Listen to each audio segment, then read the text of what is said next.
harana sa Bicol, iyo ang tradisyonal na paagi ning pag-ilusyon kan sarong lalaki sa saiyang tigmumutan na babae kan inot nga panahon. Ang tataramon na harana hali sa Kastilang tataramon na harana. Nabuot sa bihon ang pagkanta o serenata sa panggi para sa hinaharana. Mas labi sa simpleng pagkanta. Ang harana sa Bicol, simbolo ning tradisyonal na pagtaon ning importansya kan mga Bicolano sa pasensya, kababaan ni buot, kaisugan, asin purong pagkamuot.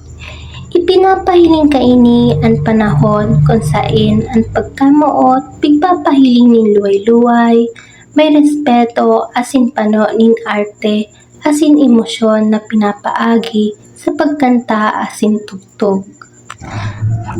Ang harana bako lang para mapadangat ang puso kan babae, kundi para ipahiling man ang marhay na katuyuhan asin magayon na ugali kan lalaki sa mga magurang kaini.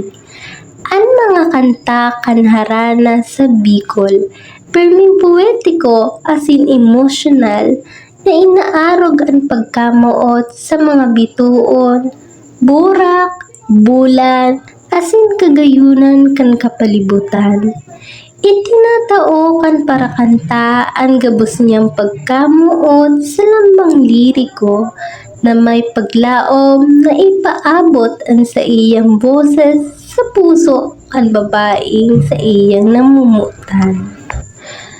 Ang simoy kan maduros, nagdadara kan luway-luway na tanog sa bilog na komunidad.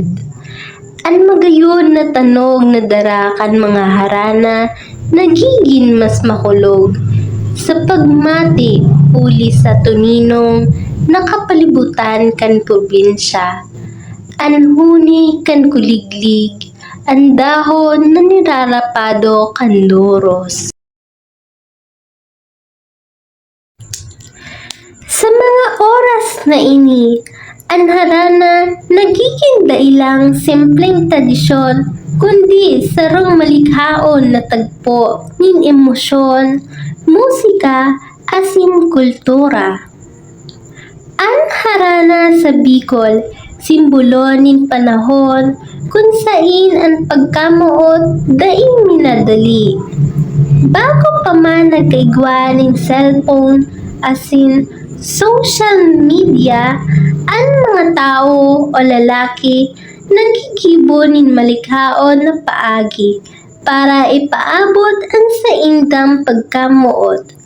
Paagi sa musika, pasensya, asin respeto.